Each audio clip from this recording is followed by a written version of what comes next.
We are finishing up our very first year of high school. Yes, I said finishing up. It's the end of May. We're a bit behind what my original schedule was, and that's what I want to talk to you about today. Homeschooling high school, the things that I wish I would have done differently. Let me say why this is on my mind right now, honestly, is because it's the end of May. The schedule that I had originally given my son to complete all of his work this year, we were going to have it all done by the first week of May. We are a few days short of Memorial Day. He has a lot of work to do. I'm not sure what happened this year, you guys. I'm gonna have to make adjustments for his sophomore year, but for you mamas who do not quite have a high schooler yet, maybe you have a junior higher or maybe you're starting high school next year, please heed these warnings, suggestions. The first thing, I do wish that when he was in 8th grade, I wish I would have thought more about high school credit. Maybe even 7th grade, because you might have to prep in order to get high school credit in 8th grade, but I think you can probably even get some high school credit in 7th grade if you're doing high school level work. So I know you can do this for math, if you're doing high school level math, and I know you can do it for science, and I think you might even be able to do it for foreign language. Don't quote me on that one, but if you look up HSLDA guidelines, I think they will let you know what you can earn high school credit for in junior high. I didn't do that because I actually thought that we were going to return to classical conversations. So when we took a year off of CC for my son's 8th grade year, I was kind of trying to make sure we kept up in case we went back to CC. So that's why we stuck with Latin and why I kind of still incorporated some other things that I thought he would need in order to do that. But those things were not for high school credit, and I wish that I would have looked more into that so we could have got some credits under our belt before 9th grade.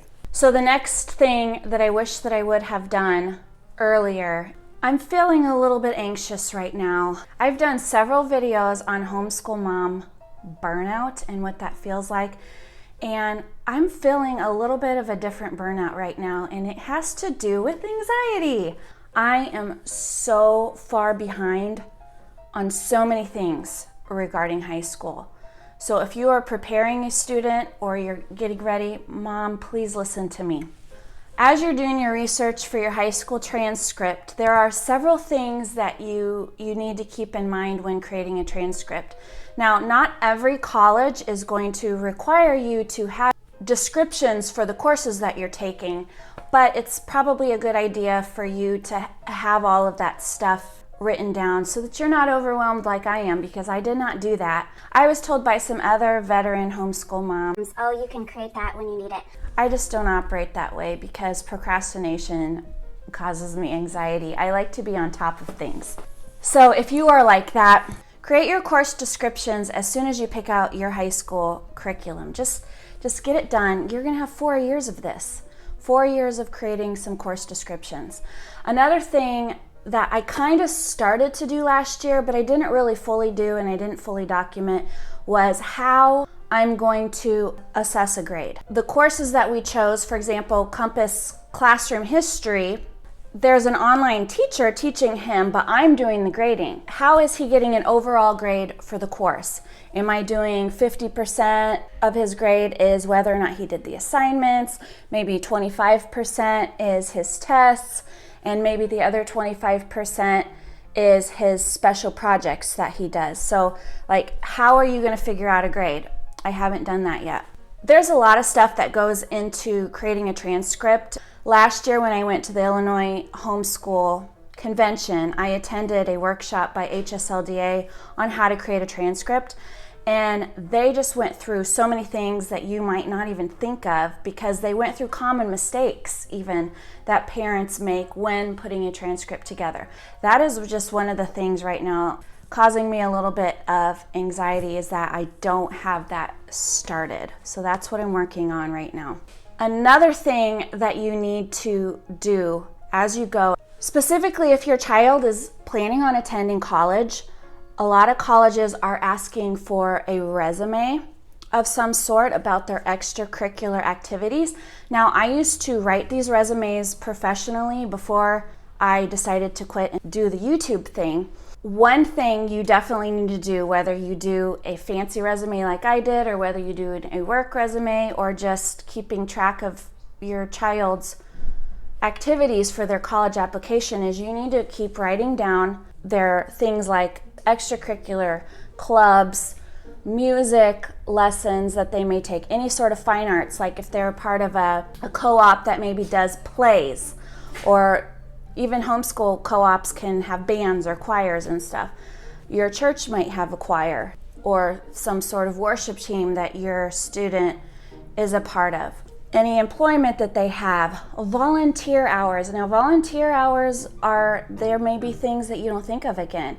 For example, my kids get a lot of volunteer hours from our church. Our church has all the kids cleaning every single week. They are a part of a kids choir, which is considered volunteer. There are special church work days and mowing and stuff that my son helps with. Mowing, he's mowed some of our neighbors' yards for free. Sometimes he gets paid, sometimes he's done it for free. If he does it for free, that's volunteer work. Maybe your child is a part of a running organization and they're hosting a 5K race, and he's the one that's, handing out the numbers to the runners, and he's not getting paid for that. Those are volunteer hours. All of that extracurricular activity is very attractive to colleges. They don't care just about your test scores and your GPA, trust me.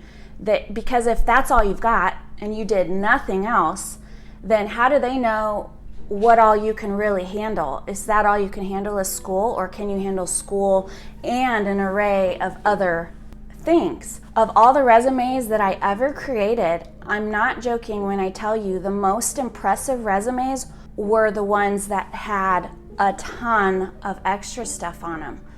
Most of the resumes that I created, the kids had very high GPAs. They were not all 4.0, and they didn't all have stellar ACT scores. Some of them, when I say stellar ACT score, I saw quite a few ACT scores that were in the 30s, but I also saw some that were 23 or 24, but they had so many other things, and what they were as a whole person was so much more impressive than the smaller resume that had a 4.0 and a 35 on their ACT and a whatever score on the SAT.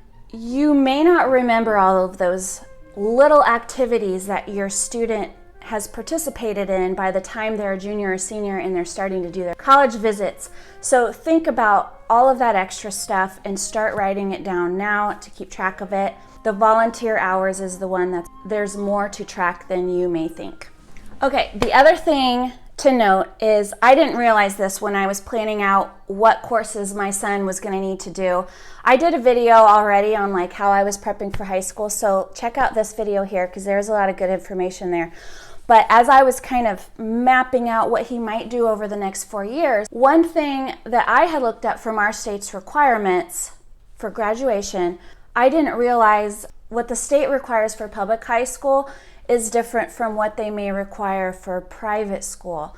So the requirements that I was looking at were what the public high school requirements were, because one of those things was consumer education, 9-week course. That is not necessarily what's required for my homeschool, because my homeschool is a private school. So when you're looking up the requirements for your state, keep that in mind. You are looking for requirements for private school, not public school, because they may be different. I'm sincerely saying that this was a mistake this year that I made. My son is a very independent learner. He likes to just take the bull by the horns. He has a planner. He wants to do it his way. He wants to manage his own work. My son is the firstborn. He's type A. He wants to start at the same time every day. He wants to know what to expect. He's very orderly. I am orderly to a degree. So we do clash just a smidge in that way. So I let him do his own thing this year and manage his own work. I had planned this year for he and I to meet weekly. I even did a video about it. I called it Conference Day. It's a fantastic idea, and I need to do it next year because it didn't stick this year. That idea, though, you need it.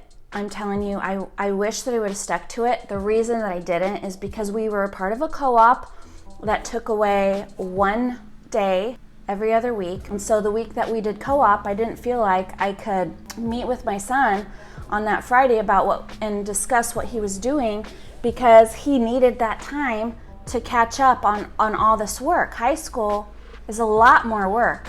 One high school credit is 120 hours of coursework. It's not a course, it's 120 hours. So I'm going to get more into that. And actually it's less than that, because HSLDA says 80% complete is complete. So really it's 96 hours of coursework. But regardless, it's a lot of hours, okay? So if you're in a state that has very loose elementary requirements, you do need to keep this in mind. If you're already in a strict state like that requires you to homeschool 180 days a year, this probably won't be as big of an adjustment for you. The high school workload is just a lot more.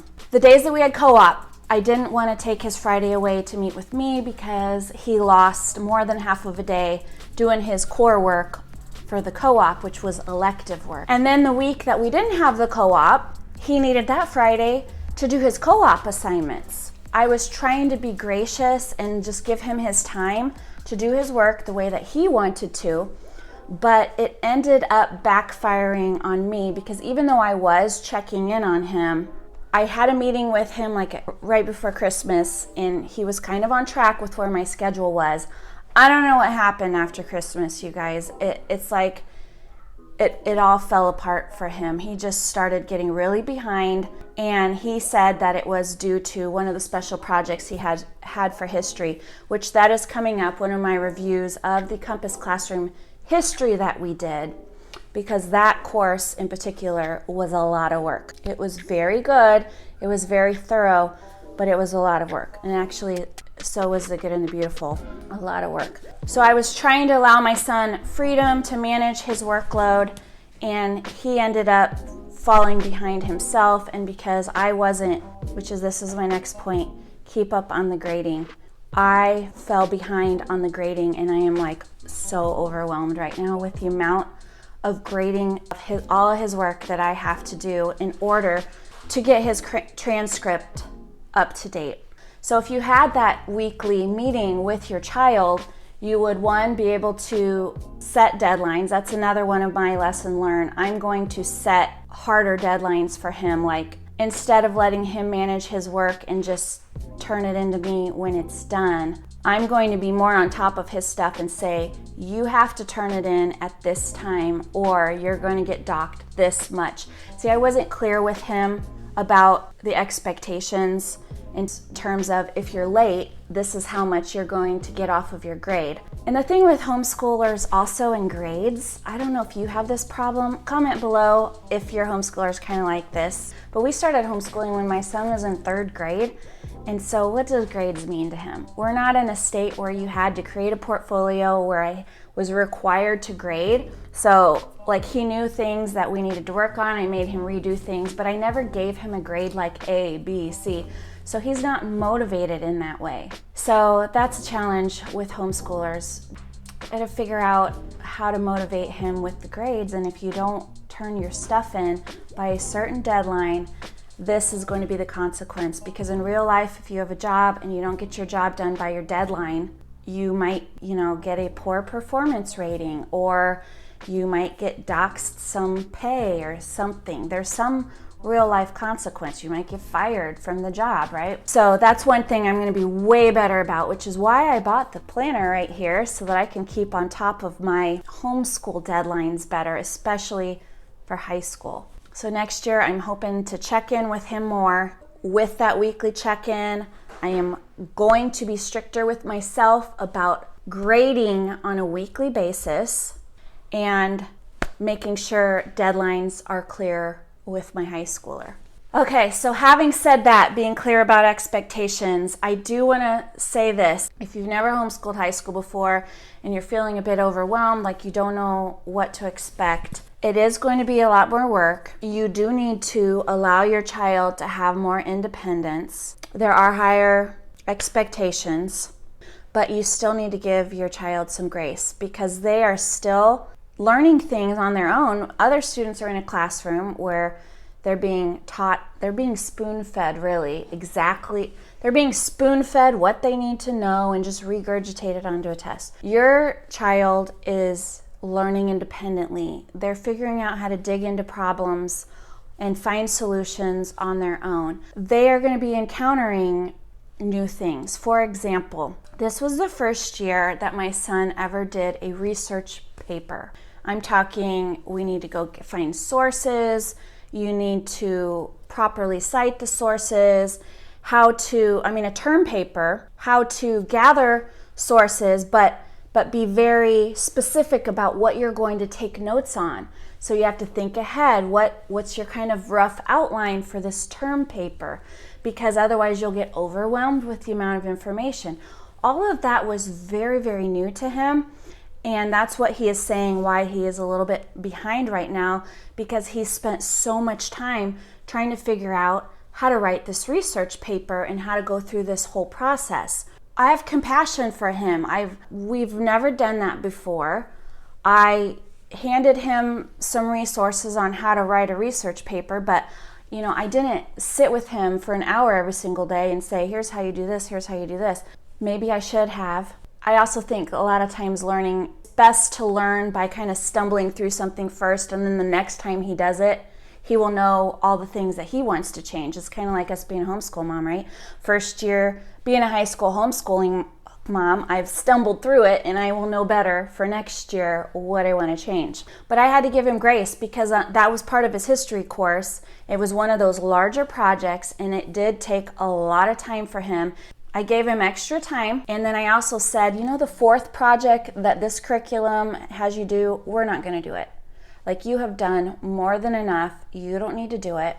I have been gracious about a lot of things for him because he's working diligently. He's doing a lot of hard things this year, and you kind of have to assess what your child is able to do. Are they giving their best? That's what we want. If they're giving their best and the material that they're working on is just really difficult, then we can scale it back. That's why we do this. That's why we tailor the education to the child. The credit is about the hours put in. It's not about completing the course. Okay? Repeat after me. The credit is about the hours that they put in. It's not about whether or not they completed the course. I'm telling you, think about it when you were in school. How many times, I remember this especially in college, we would take a test and then we would get our scores back and the professor would say, I graded this on a curve because the test was way more difficult than I thought it was, and the entire class scored poorly because the test was so difficult. So therefore, he graded it on a curve, so maybe on a regular grading scale I would have gotten a C, but compared to the entire class and how difficult the material was, I got an A because I did in the top 10% of the class. So even in regular schools, they make adjustments because maybe their expectations were too high, and you can do that too. Okay, so my next thing is not like what I would change, it's actually what I am changing. Homeschooling for high school, it's a balance. Is your child going to college? Are they not going to college? So are you educating them for college admission? Because there are specific requirements that colleges will want to see on your transcript, and unfortunately it boxes you in a little bit. If your child is unlikely to go to college, you have a lot more freedom. You could educate them to their interests. If my son just goes to community college, then we can have a little bit more freedom. I don't have to worry as much about college scholarships and that he did this checkbox, this checkbox, this checkbox. This college has different requirements versus this college, and whatever degree they may be interested in might have different requirements than this degree. It's kind of a lot of pressure, honestly, for parents, just the whole college admission thing these days. One thing that I've just decided this year, his sophomore year, is I asked my son, what are you interested in learning for science? Because I could just do the next thing. He did like general physical science and chemistry this year. The next science course in this Shoreman's curriculum is biology. I could just have him do biology. But instead, I thought about what types of things my son is interested in. He's interested in technology, which is that a science? Could be, right? And I just know this about my son. During the summer, he and I love to watch shows about tornadoes. We love to watch like all the Weather Channel specials, tornadoes, hurricanes, all kinds of weather. We're just fascinated with how weather works and how powerful it is. I mean, it really gives you a sense of God and how he's sovereign and he does what he wants and you can't stop him. So I asked my son, what if for science you learn about meteorology? Would that be of interest to you? And so I kind of let him mull over this the last month or so, and he came to me and said, yes, I would like to learn about meteorology. That is not a normal science topic in normal science high school curriculums. So I had to do some research to see if I could find some high school meteorology courses. But he's going to be far more excited about learning that sort of science because he has an interest in it than if I just say, here's your biology course that you're not really that interested in, but get her done. And then I'm still trying to work on the technology thing and computer programming, networking, and all that. If anybody knows of any good high school courses that are with a technology emphasis, whether it be coding or networking and security, all that type of stuff, building computers, please let me know in the comments below, because if I just Google homeschool coding, it's very difficult to weed through all the choices that come up. So the last thing that I want to mention here about homeschooling high school that I am changing for next year is, because my son was so independent and he was always in the basement doing his work, and because I neglected to have our regular conference stay together, I want to integrate him more, as much as I can, into our homeschool this year. What is that going to look like? I don't know. But the reason that I'm homeschooling is for this relationship. It is more important about relationship. It trumps academics every time, and especially in high school, I'm feeling the time is short. I don't want to just be, did you get it done? Let's grade your work. Like, I don't want to get through high school to get him a transcript to get him to college. I want him to leave our homeschool with memories, with relationships with his sisters, with memories of us as a family, not stuck in the basement. I want him to enjoy school. I don't know what that's going to look like, because high school is so much more work. We do Bible together. We did co-op together. I don't know. So stay tuned. We'll see what happens.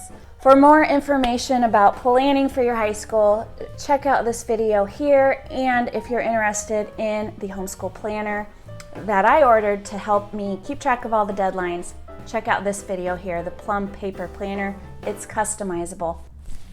Bye.